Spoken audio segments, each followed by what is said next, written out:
So the market is doing very, very well. The sectors that are performing really well recently are like consumer discretionary, and these are products that people are buying.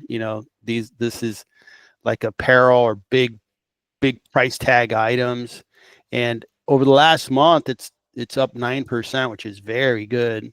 Over the past year, it's up 39%. Excellent. Financials is doing really, really well, and it's up for the year 50%. I believe it's number 2 behind technology. So those are doing really well. Industrials are working. Energy is kind of hit or miss. I'm not completely sold on energy right now. And then, these guys are just doing great. Communication services, the right ones like Meta and Netflix. Technology is number one. For the 5 years, it's just crushing everything else. And over the past year, it's number one. So the market's working. The market is certainly working. And it's the very first day of December. So it's, okay, what do I expect for the rest of the year?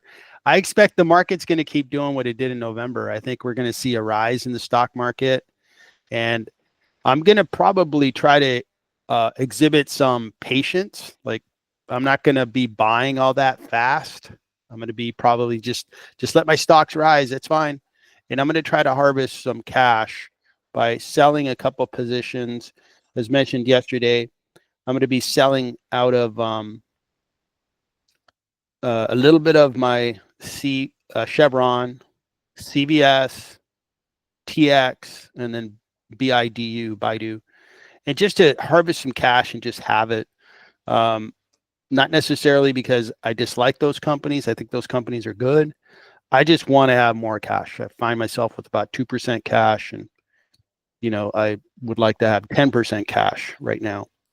As we look at interest rates, the interest rates have fallen a little bit, and I think we may find ourselves a year from down the road and interest rates are, lower, and bonds are not going to be all that good to buy.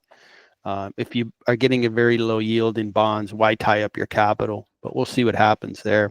But they have been falling. Like last week, they fell quite a bit, and we'll see where that goes. So that's where the sectors are at. Let me take a look at, let me see where I want to go next.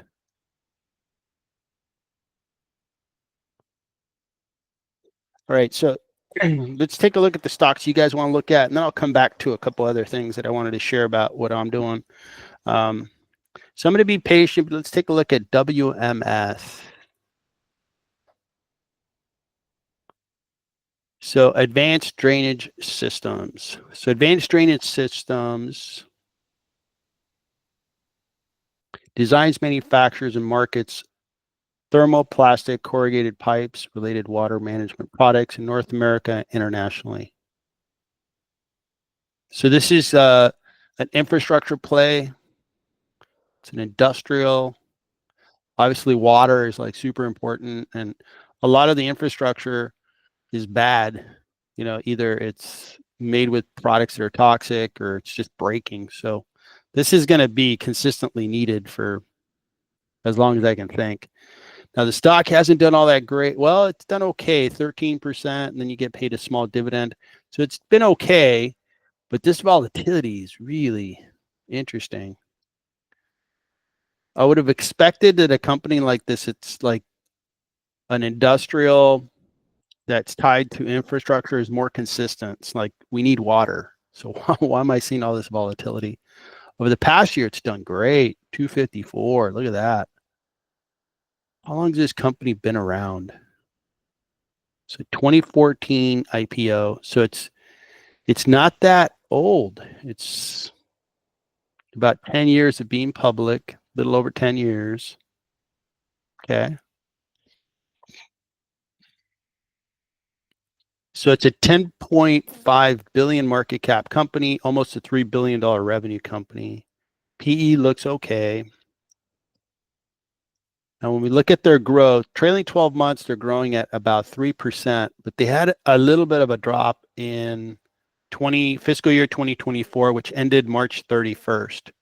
So it looks like they're going to end their year in 4 months or so. Okay, so they had a drop here, but this growth looks really good. That's why the stock was really moving, especially in fiscal year 2022. They grew really, really fast. That's awesome. Looking at the quarterly. So the last quarter, they just kind of held their revenue around the same place it was at. All right. Okay, so revenue is there. Let's take a look at free cash flow and margins.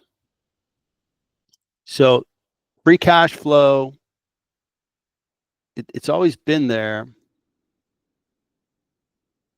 This is where they had that boom year, and they had kind of an increase in cash in FY 2023, FY 2024. We've had a drop recently down to 400. The gross margin is 39%. That's good. They've grown it. They were at 29. They've grown their margins. That's good. Okay. Now, let's take a look at their balance sheet. Make sure they don't have too much debt. So they have $1.38 billion of debt, cash of 600. So they have 769 net debt, no debt problem. They can pay it off in less than a year if they focus all their EBITDA on paying off debt. So balance sheet's in good shape. It's actually in very good shape. Analysts, there's 7 of them that cover it. And in general, they think very highly of the company, that it could go up 25%. They're basing it mainly on earnings per share. And for the year that we're in, that's going to end in 4 months, it's expected that it's going to be at $6.15. It's a little bit of a drop from the previous fiscal year. And then from there, it's going to grow at about 10%. So that looks good. So the PE is going to drop a little bit because the earnings per share is rising. So this is a good stock. I just don't expect this one's going to be a big winner. And the reason for it is their free cash flow. You know, I could probably get to an $8 billion valuation, maybe stretch it to $9 billion, but I can't not get to $10.5 billion. The stock's just really done well for the last 5 years. So can it go higher? Well, if they grew their revenue, most definitely, but they're having a little bit of a growth problem, right? Their full year, this past year, their revenue went down by 6.4%. And if they can't grow, they're not going to get a higher valuation based on PE or a multiple on cash flow. It's just going to be hard to value the company where they're at. So that I would have to pass on this one. I think the company, you could see their growth really drove that stock price. They went from 1.385 billion. They grew really nicely, grew again. And the market loves growing stocks, and then it grew again. But once they hit the wall, I'm nervous. Like, okay, what's going to make them do better? Growth. And if they can't grow, I think they're going to give up some of this stock price, in my opinion. So that's my review of that one, Kiter. What do you think? Nothing to add. Thank you. No, I wanted to hear your opinion. Obviously, as you said at the beginning, this is industrial, and from what I read and know about this company, that sometimes they can be involved in projects like after the hurricane damage. They can be highly involved, so they can have a lot of. Yeah. So they can have good business there, and as part of the rebuilding on infrastructure and housing. So imagine what I know about them. That imagine that you are building a new neighborhood, so you need to set up all the drainage infrastructure, sewers, and everything. So their materials are going there. So that's the potential. Yeah, I agree with that. Yeah, we'll see how it sorts itself out. The one concern I would have with the new U.S. administration is that they're looking to cut government and not add government. And I know some of these infrastructure projects are federally funded. Like, hey, we're going to help. Just like I know that in the state of Michigan, they had really bad toxic pipes that were really bad. I forgot the city, but the federal government can step in and say, hey, we're going to assist. We're going to grant them some money so that they can repipe all that freshwater infrastructure. And that really helps. But the new administration is not going to be that type of administration. They're going to be like, hey, we don't want to spend any money. We actually want to make government smaller and let the states kind of work on what they think is most important to their states and their constituents. So I'm not seeing big like federal funded projects. They're probably going to be very focused on particular things they believe is going to help the economy. But we'll see. We'll see. These guys, where are they headquartered?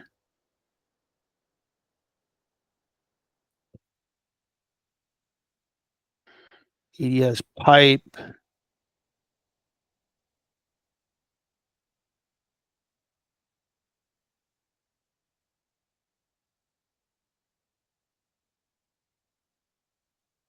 Yeah, these guys are total infrastructure.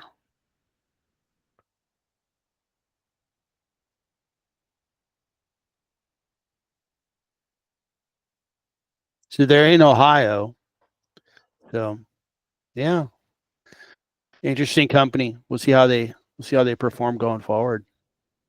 All right, let's jump into WSC.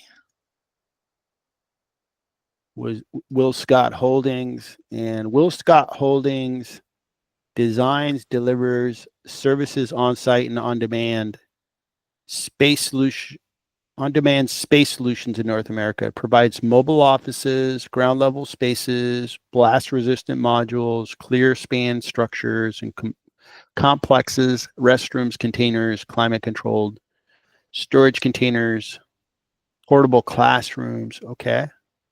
I'm getting an image of what they do. Let's take a quick peek at their website. So they are providing temporary stuff like this. There it is. So if you have a temporary project, you're going to construct something and you need offices for the engineers and all the people that are going to be working on that project for them to meet and have a computer and so forth, boom. Or if you have temporary, they keep showing a healthcare worker. Obviously, with COVID, there was a lot of temporary structures where they could expand the health system very quickly, have people show up and get tested or maybe get treated and that kind of thing. So I got a sense of what they do. It's an industrial. Okay. Now let's take a look at like the 5 year. Yeah, coming out of COVID, they were really important for healthcare. And then as construction or temporary units are needed, that's where the stock really did well. But you could see that since it peaked in 23, it's kind of down a little bit. And it's down 1.75% over the last year. So that's $7 billion market cap. Revenue is 2.4 billion. Really high PE. Wow, it's a really high PE. But forward PE looks good, 21.78. When we look at their growth is slowing down, but it's still green. It is a little bit red for the most recent quarter. So that's a little concerning that they're not growing. Let's take a look at their free cash flow and gross margin. So free cash flow looks okay. It was really nice in FY 2023, but the trailing 12 months is showing a little bit lower cash flow, 370 million of free cash flow if we look at the trailing 12 months. Gross margin's very good, 54% is very good. So that is really good. Okay.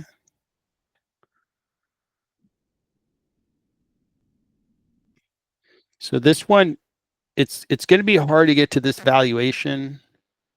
Actually, not too hard. I think you can value the company fairly at 7 billion based on free cash flow, assuming the balance sheet's in good shape. Let's take a look at the balance sheet. So the balance sheet, they have debt of 3.9 billion. They have very little cash, so 3.9 billion. EBITDA is 6.5 million, or excuse me, 653 million. So if we were going to take that into 3.9 billion, that is a lot of debt. It would take they would take the company about 6 years to pay off their debt. That's too high. That's much too high.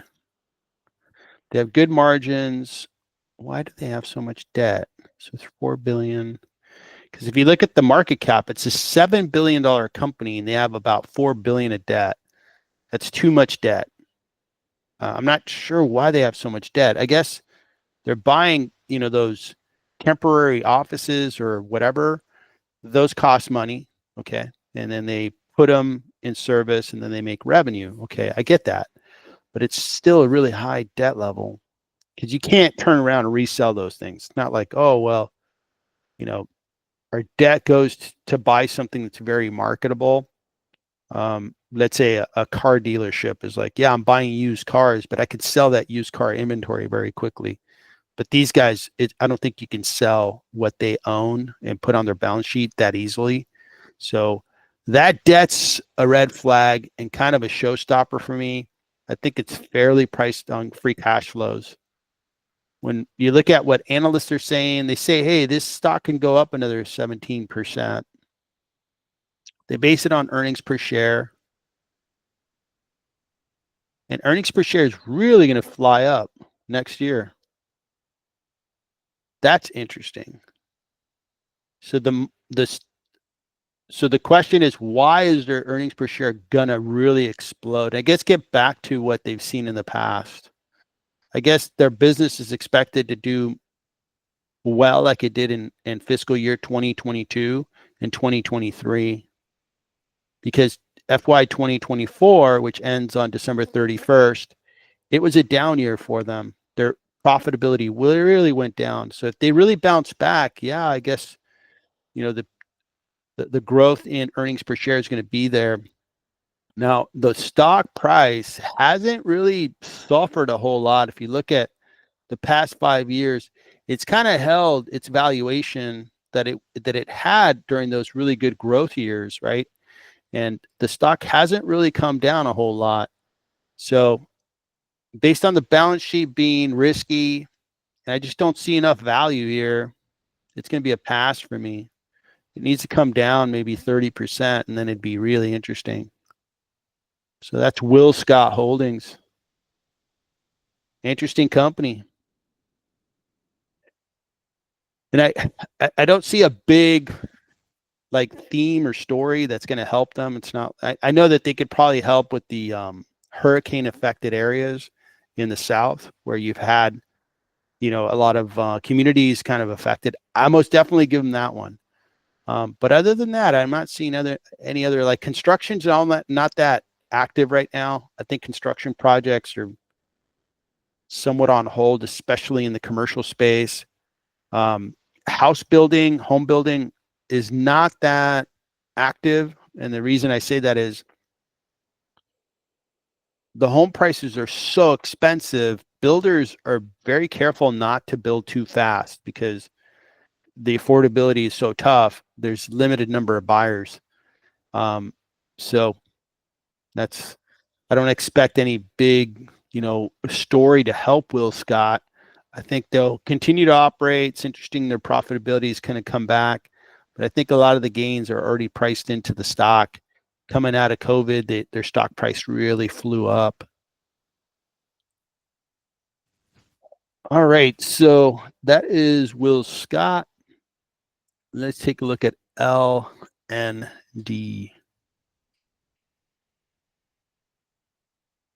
So Brasil Agro. Brasil Agro, Compañía Brasilera de So they're an agricultural company. They acquire, develop, explore. So they're a real estate company. They have a segment that does grains, sugarcane, cattle raising, cotton, and other. So they cultivate soybeans, sugarcane. Okay. So it's both a real estate's like a farming company, and they also, do farming of cattle. Small cap, 392. Let me just double check something real quick. So they are listed on the New York Stock Exchange. They've been listed for 18 years. This is what they do, and located in Brazil.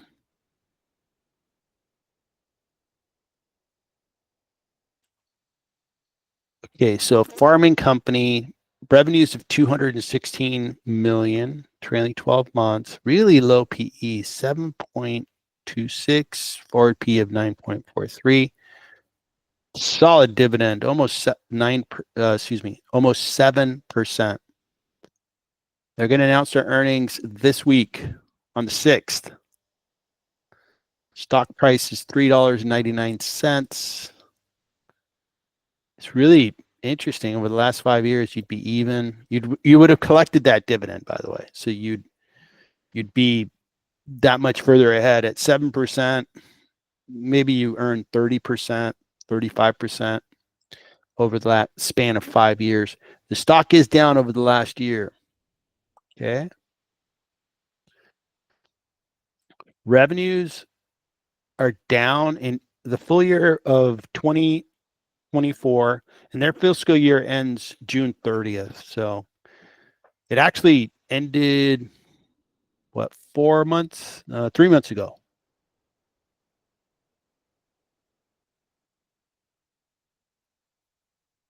And the revenues were down 18.4%.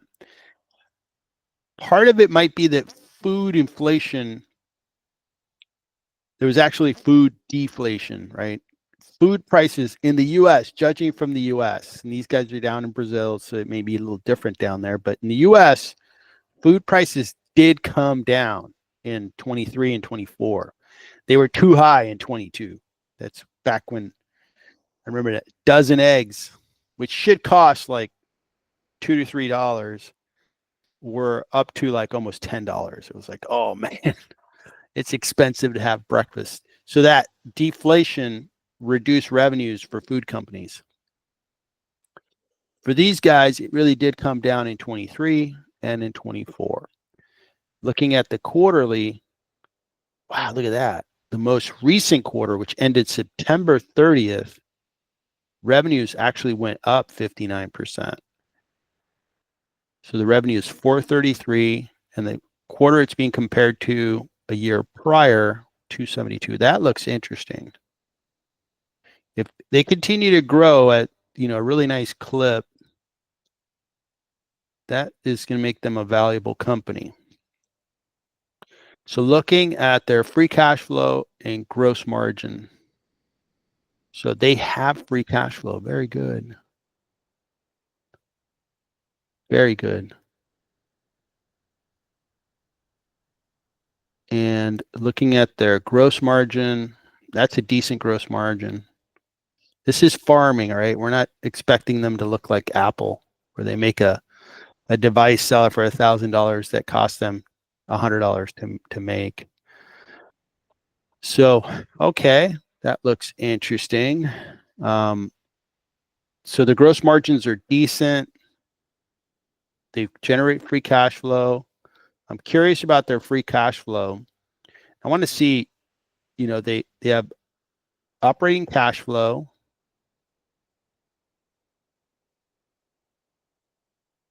That looks healthy.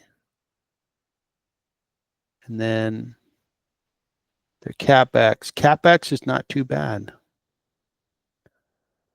Okay.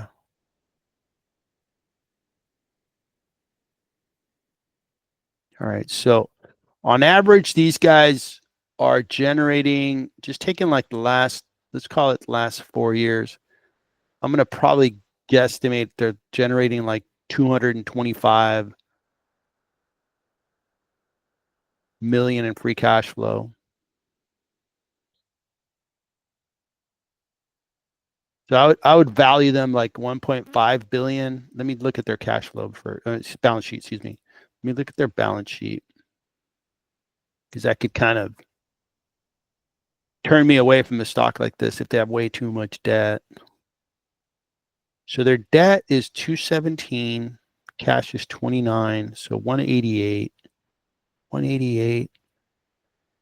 and then EBITDA is 53. So they can pay off debt in roughly 3.5 years.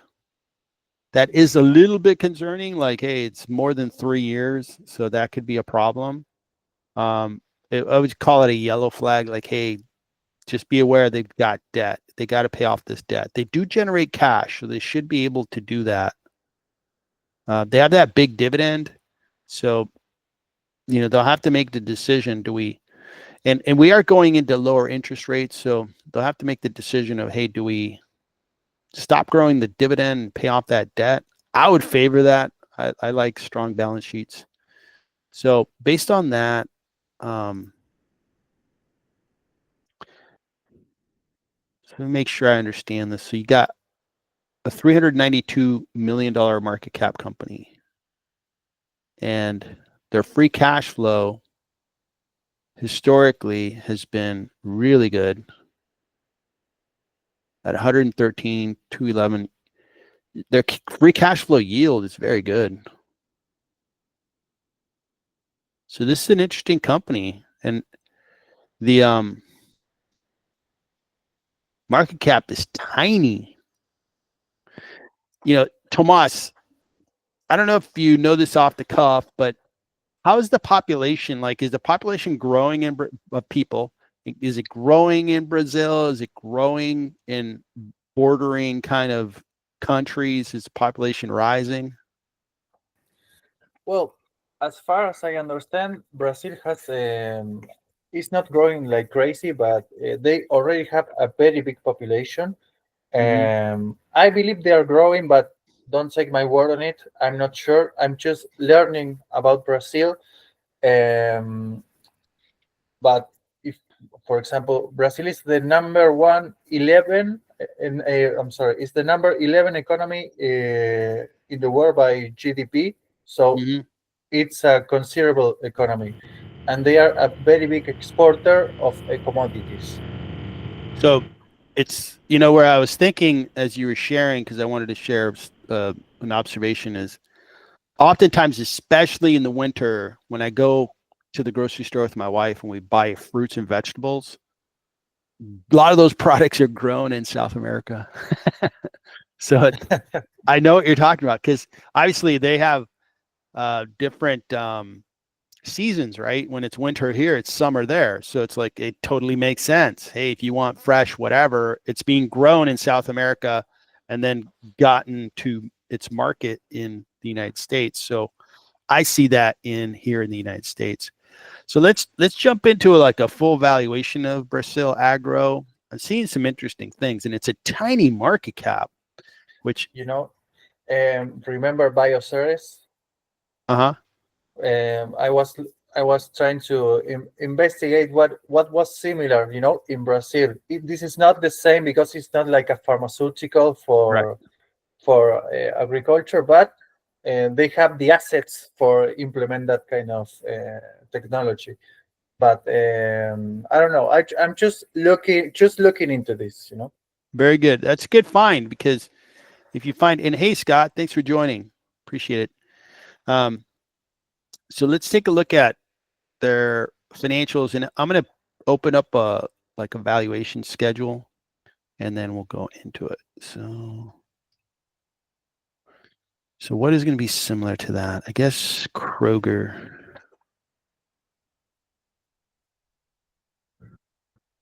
So Kroger is a big grocery store here in the United States. So I don't have any ranchers or farmer stocks.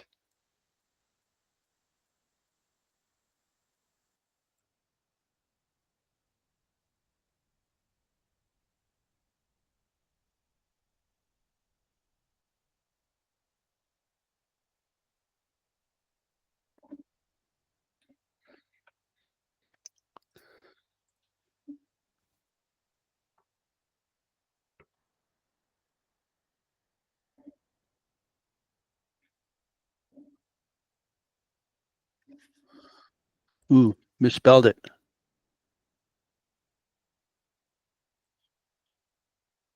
All right, now for a U.S. investor like myself, the discount rate is going to be much higher. It's outside of my home country. It's in an industry. I mean, these guys are pretty solid, but I'm going to go with like an 11% discount rate. This means, in a different way of saying it, is I want a higher rate of return because I'm taking more risk as an investor here in the United States. Okay, so free cash flow. Now I'm going to take an average because they have a down trailing 12 months. I don't want to use that. So I'm going to use like a 4-year average. And that'll kind of cover my bases, which is okay. I don't want to overstate it, but I don't want to understate it. So let's use an average that kind of tends to give me at least a conservative number. So that's what I'm going to use. All right. So cash flow.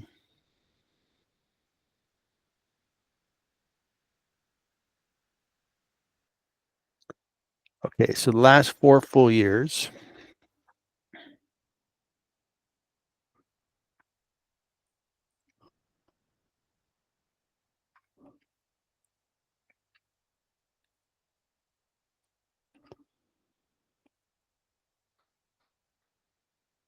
$160.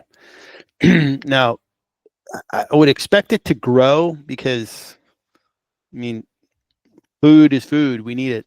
So I'm going to grow it at 5% and then long-term growth at 3%. That's fine. So see, the intrinsic value of those cash flows is really, really good. And let me double check something. Oh, okay. This is in millions of BRL. I was reading the data incorrectly. So I got to convert the Brazilian currency to US currency, BRL.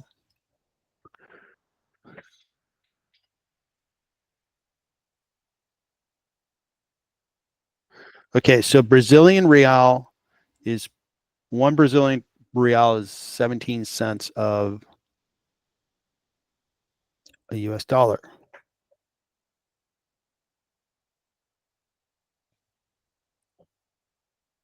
Okay, so the intrinsic value is 331 million. Okay, so, and then we'll look at cash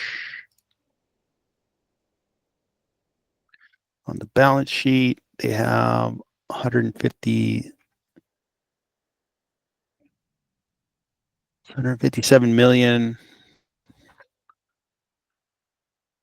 0.84 times 0.17.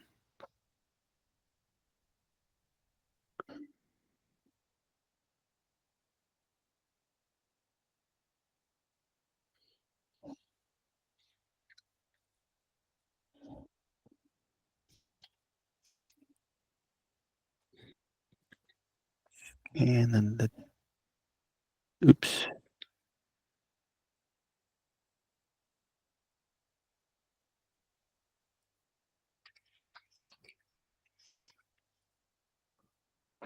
And total debt.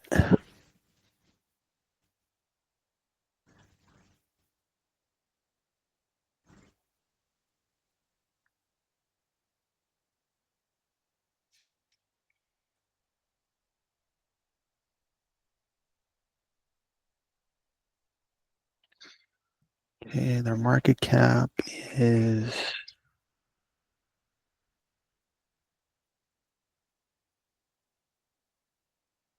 $392.55.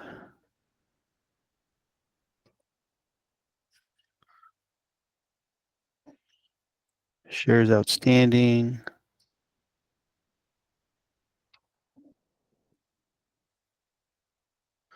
So it's actually, I had the conversion wrong. I didn't pay close enough attention, but I'm actually seeing that it's not as valuable as I first thought. It's actually being overpriced. If you look at the cash flows and you discount it 11%. Looking at their, and I'm not getting any analyst reviews of this one. So based on earnings per share, I can't get you an earnings per share valuation because there's no information out there on stock analysis. So based on this number, it's not getting there for me. So I'd have to pass on Brazil Agro. It's not generating enough cash. What is bringing down the profitability? Is it debt? I think their profitability is okay. It's just their business is not a cash generating business. It's if they could generate more cash, then we would have a more valuable company, but it's just not doing it. All right. I will try to listen to some investors call. Maybe they are investing something for the future, buying more fields. I will try to look deeper on this, but if it's not good, I will try to find another one. Yeah, and here's how I see it, right? Like, let's take a look at cash really quick, and then I'll make a point. So here's the cash flow.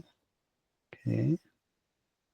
And so the operating cash flow, and again, this is in the Brazilian currency, the real. Okay. So that we have to think about 0.17 of these figures if you want to think in US dollars. So it's always been positive. That's very good. It just hasn't been very high. Now, I was looking at a business that's different, but a good example. I was looking at it earlier today, and that is DoorDash. Are you familiar with DoorDash? No, I don't know it. So DoorDash, they do food delivery. So I know that Uber does Uber Eats, and then what's the Chinese company that does? Is it? I forgot what the Chinese DoorDash competitor is. I know they're in Mexico.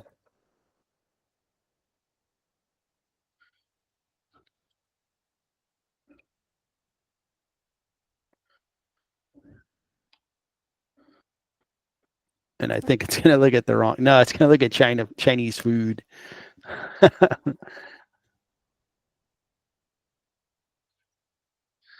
I get it. Didi. So Didi's in Mexico. They're kind of like DoorDash or Uber Eats. Is Didi down in Argentina? Yes, but it is like Uber. It's more like for like a taxi. Okay, that's exactly what we're talking about. Didi does taxi, Uber, and they also do food delivery. All right, so that's conceptually what it is. It's food delivery. You go to their website. Hey, I want this food. The restaurant is 5 kilometers away from me. I don't want to go out. I just want to, work on my computer or whatever, and then your food's delivered. That's what DoorDash does. Now, the reason I want to show them is I was looking at their cash flow, right? This is a valuable company. It's $75 billion market cap. But when we look at their financials, their cash flow is very, very healthy. And you see how they've gone from being a startup, and they very quickly got to over $2 billion of cash flow from operations, and their capital expense, the money they have to put back into the business, is non-existent because they're not buying any cars to deliver food. They have contracted employees or contracted people. They're not even employees that are going to do the delivery on the DoorDash app.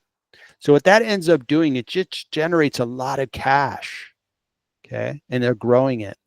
And when we look at $2 billion of cash, and we look at the margin on cash, right? Like the business operates and generates upwards of 20% free cash flow. Where I'm going is try to find businesses like DoorDash that are just very valuable. Let's look at their gross margin. Gross margin of almost 50%. So very cash rich. Their business just generates cash. Why? Compared to Brazil Agro that has to, let's just kind of follow the raising cattle process, right? So you have calves that are born, you have to feed them, you have to give them medication, you have to have land for them to graze on. You have to hire employees that are going to manage that cattle. And then at some point later on, you're going to slaughter the cows and take that beef to market and you make money. It's just not as lucrative as DoorDash, but they both provide food to the population. DoorDash is providing a service. They don't cook any food. They don't grow any food. They don't buy any cattle. They don't, have to feed the cattle. They don't have to buy employees to raise the cattle. So instead, they take the most profitable part, which is delivering the food, and they capitalize on it. What I encourage you to think about is find companies that continue to grow, that have these characteristics. They generate a lot of cash. They have very high profit margins. And preferably, you find them, see, this is a great example. DoorDash over here, the potential was recognized by the market, that the market sold it off. So it was a great buy. And then it really rose over the last year. It's up 91%. Now, the market's expensive, so it's hard to find these scenarios. But this is the scenario that I encourage you to go try to find. Find a company that's been sold off, but hey, the market's crazy. DoorDash is going to really make a lot of money. And now they're worth $75 billion. And they never have to cook one meal. They never have to buy one car to deliver the food. They just operate their platform, which is very desirable to a lot of consumers. Okay? So that's the point I would make is as you do your research as a young investor, try to find companies when they're here. Try to find companies have a business model that's in many cases new, right? Like 20 years ago, food delivery was not like this. Food delivery was like you call the restaurant, like pizza is perfect, right? Domino's Pizza. You call the restaurant, you go to their website and say, hey, Domino's, deliver a pizza to my home. You got it. They deliver it 20, 30 minutes later. You have nice hot pizza and you're happy. But now DoorDash has basically got every menu in your city. And it's like, what do you want to eat tonight? I'll deliver whatever you want, from Chinese food to chicken to pizza to salads to healthy stuff to junk food. It's all there. When I travel, what I'm beginning to do a lot more of is, and I actually use Uber Eats, is I really like to try to eat healthy, but it's always hard when I'm in a city I'm not familiar with. But if I go on my Uber Eats app, I find exactly the type of food that I want to eat and I get it delivered to my hotel, and then I eat healthy. So now I don't have to eat the hotel food, which is, some hotels are better than others, but it's not exactly what I want, but I can get exactly what I want when I'm traveling and I use Uber Eats or DoorDash. And Kiter, go for it. How would you define the moat of company like DoorDash?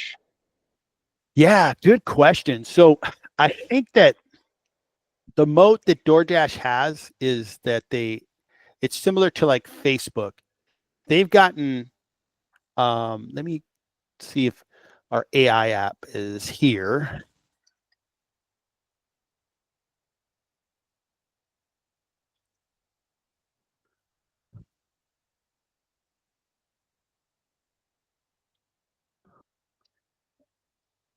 So their moat is they have 37 million people that like the DoorDash experience.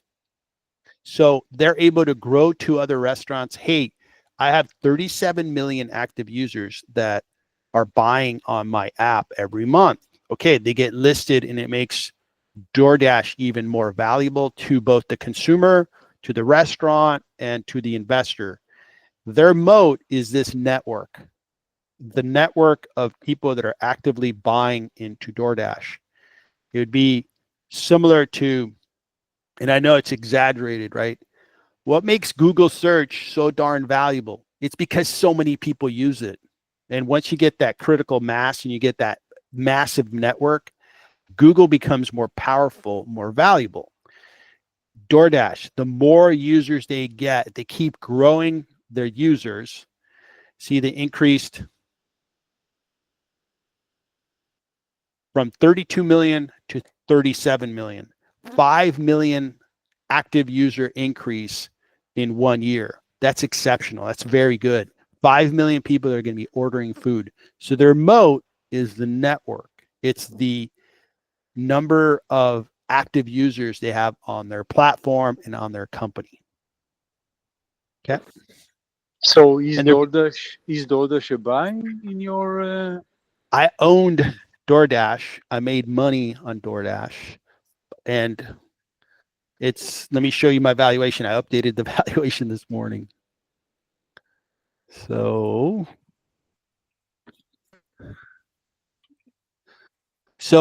and Kiter, I'm going to answer the question first. Is it a good buy? Right now, I think DoorDash is probably fairly priced. Okay. Based on cash flows, they're fairly priced. Based on earnings per share, I think they're overpriced.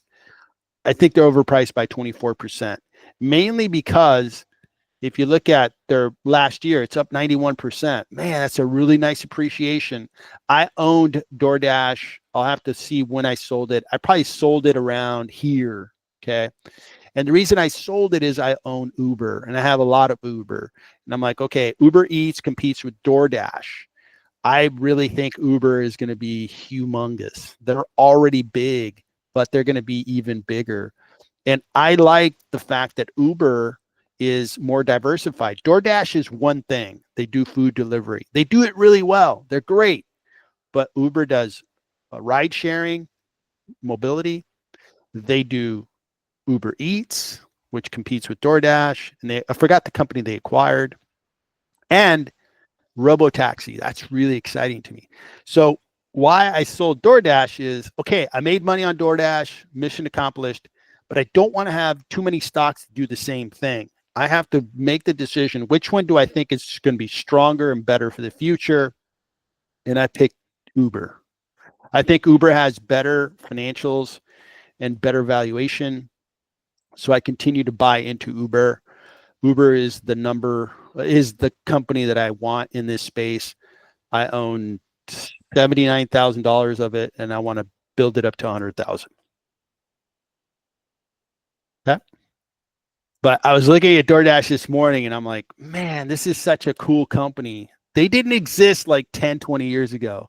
And in that time, their entrepreneurs created $75 billion of market cap value. They deserve it. They came out with a very good idea. Their app is really good.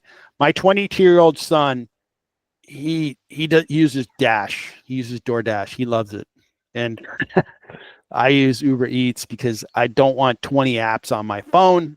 Uber does my mobility when I travel. I use Uber. I usually don't rent cars. And I use Uber Eats, and it's growing really well. So that's my answer to your question. Go ahead, Tomas.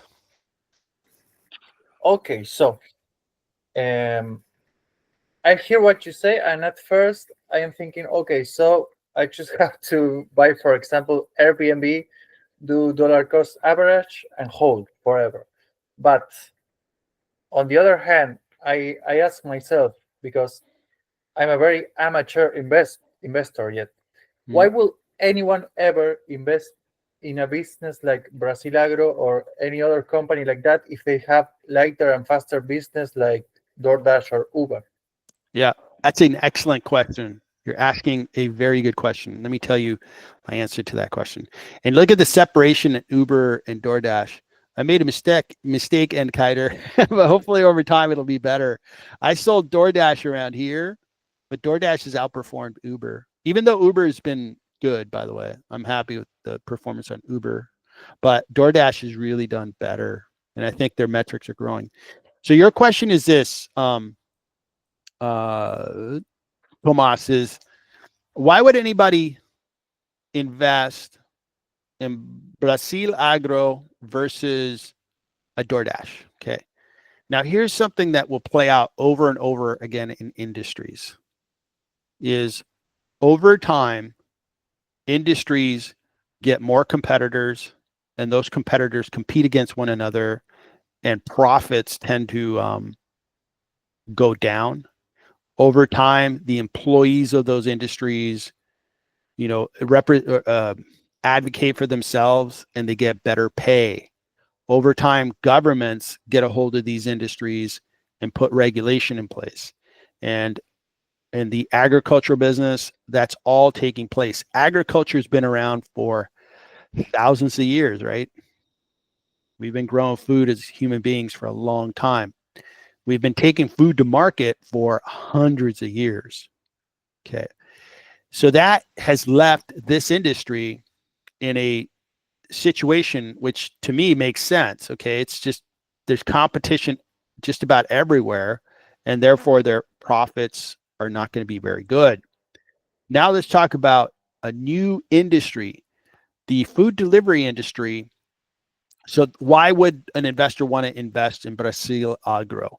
Well, I don't think investors of my type would like a Brazil Agro because are they going to grow anytime fast? Are they going to grow very fast? Probably not. They're just going to be dependent on population growth and the change in commodities. If, let's say, Brazil Agro sells beef and the price of beef doubles, they're going to do really well because, hey, the commodity price went up and I get to sell the beef that we produced at a higher price. But the other side also could hurt them, which is, what if the price of beef goes down by 50%? Their revenue goes down by 50%. So they're subject to those commodity prices. So Brazil Agro, I think, is, there's a reason why it's a market cap that's really low. Most definitely some investors would feel comfortable in buying into kind of a ranching, farming company, but most wouldn't. Now we have this new company. Now that's the answer to why investors would buy or not buy Brazil Agro. I think a lot of investors would stay away from it because of its profitability and its free cash flow generation. On the flip side, a DoorDash looks stupendous. They're growing their number of customers, they're growing their network, they're profitable, they're generating tremendous cash flow, and they're taking a part of the market that's very new. It's growing. The market itself is expanding for delivery. They're delivering food, but they're trying to get into delivering of products and making like local merchants have greater reach, meaning you don't have to go to, let's say you want to go, like in Southern California, we like our gardens, and you know what, I need some mulch, some fertilizer for the soil, and I need a couple other things from the local nursery. Well, DoorDash wants to provide that type of access to the homeowner or the resident who just wants to buy products from a company. So they're growing their market space. The point I'm getting to is the reason DoorDash is so desirable is that it's in a new space. The margins are great. Competitors are few. Once you get a very strong network, you become really valuable.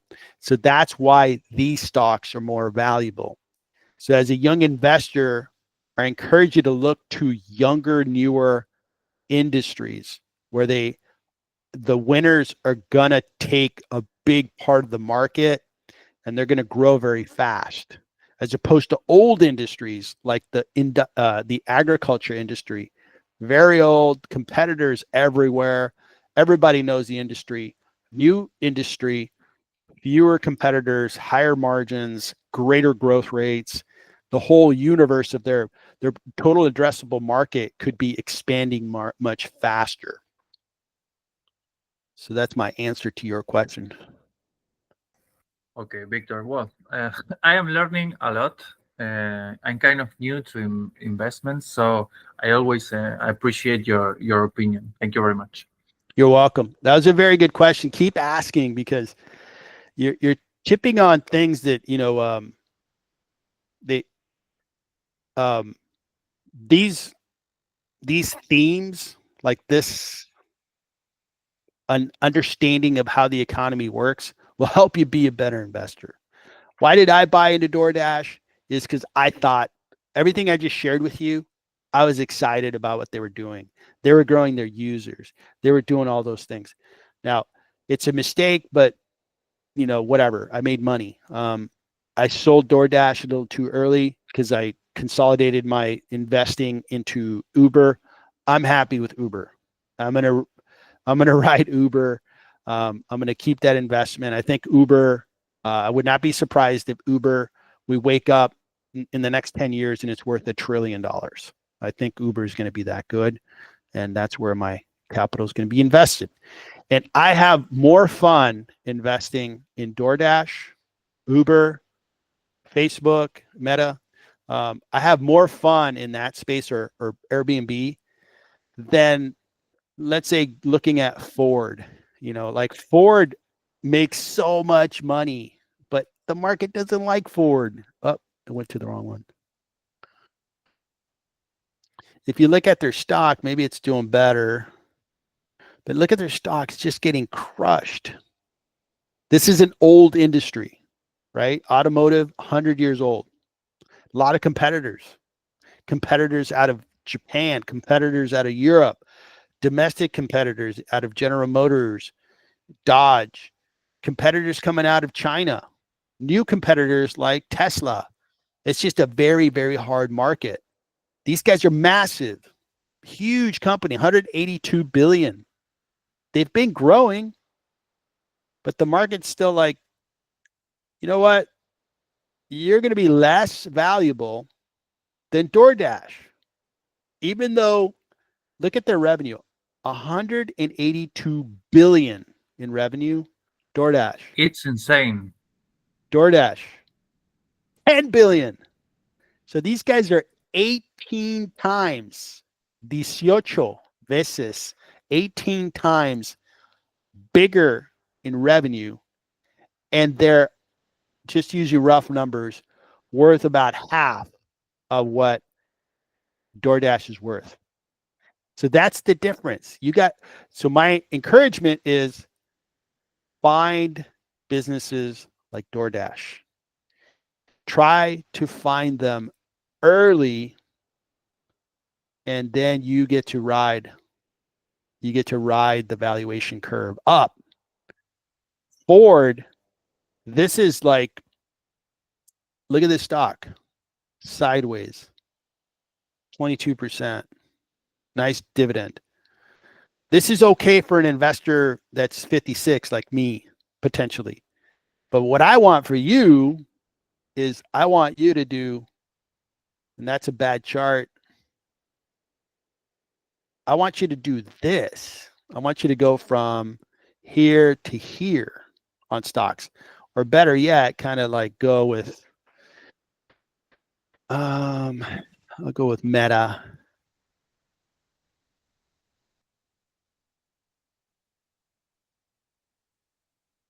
Go from here to here.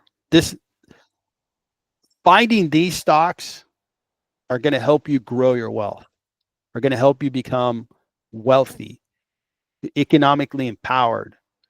And we got to try to find these companies and find them early. And look at the max chart, right? You find these companies, like we all knew Facebook was going to be humongous, right? And if you just knew that and you bought early, you would have multiplied your money times 8. You put $10,000 in, it's worth $80,000. That's what you want to do. Find things like Meta. I forgot. I think yesterday we were talking about the inflation in Argentina, as well as other countries have inflation problems, and how that's probably going to put demand on Bitcoin, because people like Bitcoin because you can put some money there, and then it's not like your local currency that keeps losing value because of inflation. Instead, Bitcoin helps you stay ahead of inflation. Well, I've been investing in Bitcoin carefully. Now, I'm not telling you to invest in Bitcoin, but I'm just pointing out, you got to try to find situations like this where you get to take your money, your hard-earned money, put it into an investment, and you wake up 5 years later and it's worth, 200% of what you're originally invested. You want it to grow fast. And for you as an early investor, a young investor, you have time. You have time to learn. You have time to make some good investments. But I would say, I think it's great that you're doing research into companies. It's a good learning exercise to look at the agro company we looked at, as well as See, BIOX. I like that you were into that company because that's a science-based company. If those guys make it, they're going to be worth a lot of money. That's great. Now expand to other areas. Like I think an area that you could probably understand better is companies like DoorDash that are operating in South America. You'd have an advantage there because you're in Argentina. You are younger. You probably understand how people like DoorDash, or it could be another social app that is going to be specific to South America, science-based companies that if they make it, they're going to have 80% margins. That's the place where I think you're going to find some of these great investments. All right, Victor. I will do my homework, and I am already thinking about a few names. So, but I have to look deeper. Let's keep talking, man. I am the right word that I'm looking for.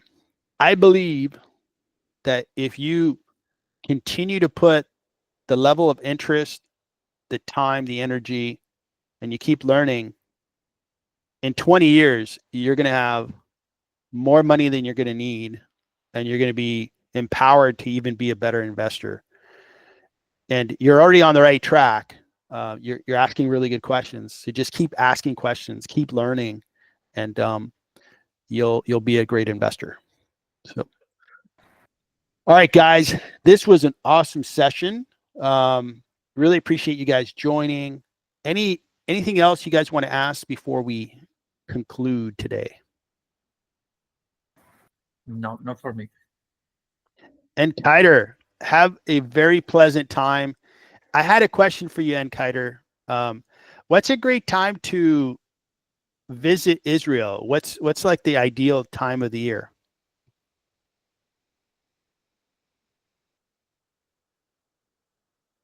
I don't know if you can hear me, Kiter, but if you don't respond now, I'll ask you later. All right. No worries. All right, guys. Then you guys have a very nice Sunday. I really appreciate you tuning in, and best of luck. I'll talk to you soon. Bye. All right. Bye, Victor. Bye, Kiter.